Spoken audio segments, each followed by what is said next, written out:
Rangpur Riders ইচ্ছা করে 2 match হেরে গেছে রাজশাহীর বিপক্ষে।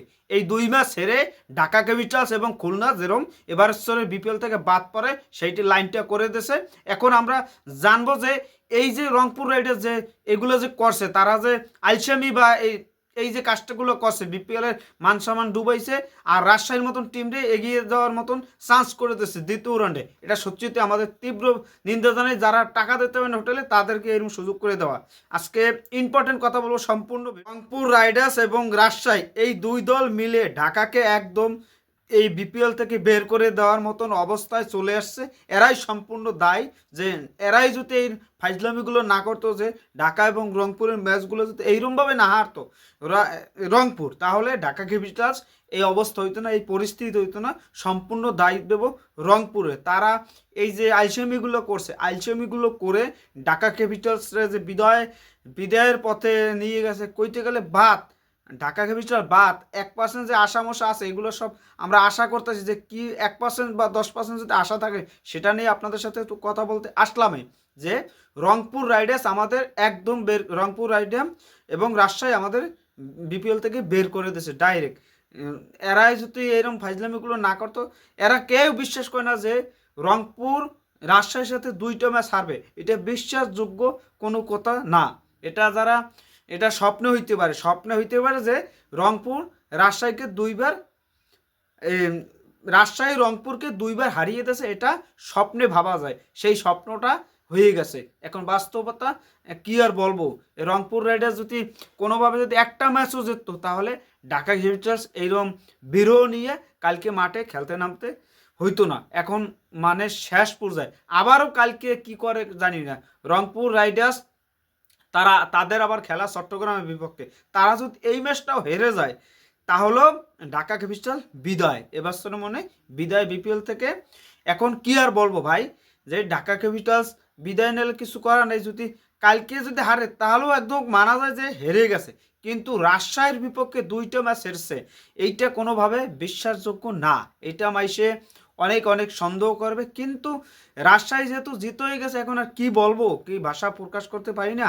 আর আমি প্রথম ম্যাচ যখন হারছিল, যে এইটা ইচ্ছা করে হারছে রংপুর রাইডার্স এবং ঢাকা ক্যাপিটালস। এটা আমি সরি, রংপুর রাইডার্স ইচ্ছা করে হেরেছে ঢাকাকে বাদ দেওয়ার জন্য। এই যে কথাগুলো বলছিলাম, এইটাই বাস্তবতা।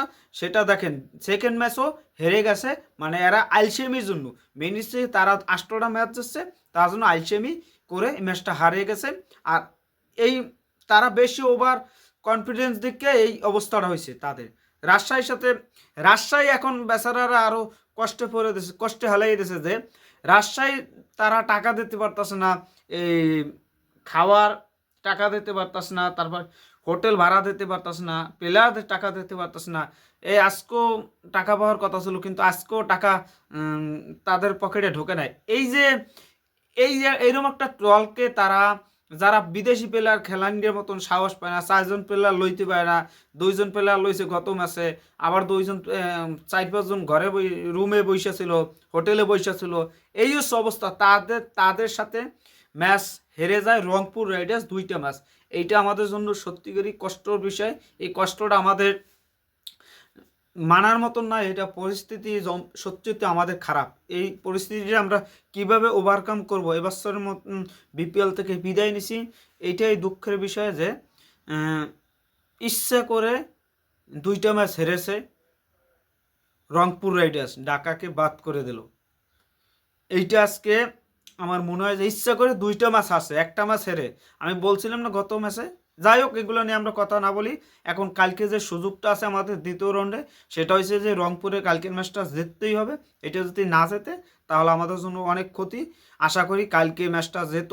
আর নয় তোমরা সত্যি এখন কষ্ট লাগার বিষয়। যে তাহলে তোমাদের পর ক্ষুব্ধ হইবে দর্শকরা, যে তোমরা কি করতে আসো, 8টা ম্যাচ দিচ্ছ আর এখন আইসে একসে হারতে আসো। এগুলো কি চট্টগ্রাম কি কিছু দেশে নাকি? হ্যাঁ, এগুলা বলবে না যে তারা সব ম্যাচ এখন হারতে আছে? এটা কি অবস্থা, কি পরিস্থিতি তাদের? প্লেয়ারগুলো কি শম্ভু সরকার, তারপর হচ্ছে যে টেইলর আছে, ইফতেখার আছে, খুজলিল শাহ আছে, সাইফুদ্দিন আছে, সোহান আছে, তারপর হচ্ছে এই মেহেদি আছে, তারপর আছে নাহিদ রানা আছে, তারপর আছে যে আরও কে কে যেন আছে, মানে এই প্লেয়ারের তারকার অভাব নাই, তারকাদের সরাসরি এই টিমে, এই রংপুর টিমে এত তারকা থাকতেও যদি কিছু না করতে পারে তাহলে দুঃখজনক। এটা সত্যি আমাদের কাছে কষ্ট লাগার বিষয়। কালকে যদি ম্যাচটা না জিততে পারে তাহলে আমরা কি বলবো সেটা ভাষায় প্রকাশ করার মতন নাই, অবস্থা নাই। সবাই একটাই আশা যে কালকে রংপুর ম্যাচটা জিতুক, আর ঢাকা যে কোনো বিনিময় বরিশালকে একটা ঠেলা দিয়ে হালাই দুক লঞ্চে থেকে, যে মানুষ না মারে সেরকমভাবে হালাই দিলে হইবে যে পিডিয়ে সব বল টোয়াইতে বুড়িগঙ্গা নদীতেও হালাইতে পারে, বা মিরপুর 2 নম্বরে বা 10 নম্বরে নিয়ে হালাইলো হয় বল, লিটন দাস, সাব্বির রহমান, এরা যদি কিছু করতে পারে আমরা আশায় আছি, প্রত্যাশা করতেছি যে এমন কিছু হবে। কি হয় আগামীকাল ম্যাচগুলো দেখার জন্য অপেক্ষায় আছি। গুরুত্বপূর্ণ ম্যাচ, এই গুরুত্বপূর্ণ ম্যাচ এগুলো আমাদের জেতা দরকার। এগুলো যদি না জিতি তাহলে আমরা অনেকটা পিছিয়ে যাব। এই পিছিয়ে যাওয়াটা আমাদের জন্য কষ্টকর। এই কষ্টকর বিষয়টা আমরা কোনোভাবেই এটা আমরা না পাই কষ্টটা, এটাই। সবাই ভালো থাকবেন, ধন্যবাদ। আবার কথা হবে আগামীকাল। আজকে এই ভিডিওটা প্রায় 12টা-1টার পর যাবে, আপনারা দেখবেন, দেখলে দেখবেন, না দেখলেও কিছু সমস্যা নাই। এটাই বাস্তবতা যে রংপুর রাইডার্স ইচ্ছা করে 2 ম্যাচ হেরেছে, ঢাকা যেন বাদ পড়ুক, এটাই। আজকে খেলা জমে যাবে, অন্যরকম ফিলে আসতে। ধন্যবাদ, সবাই ভালো থাকবেন, গুড নাইট এভরিওয়ান।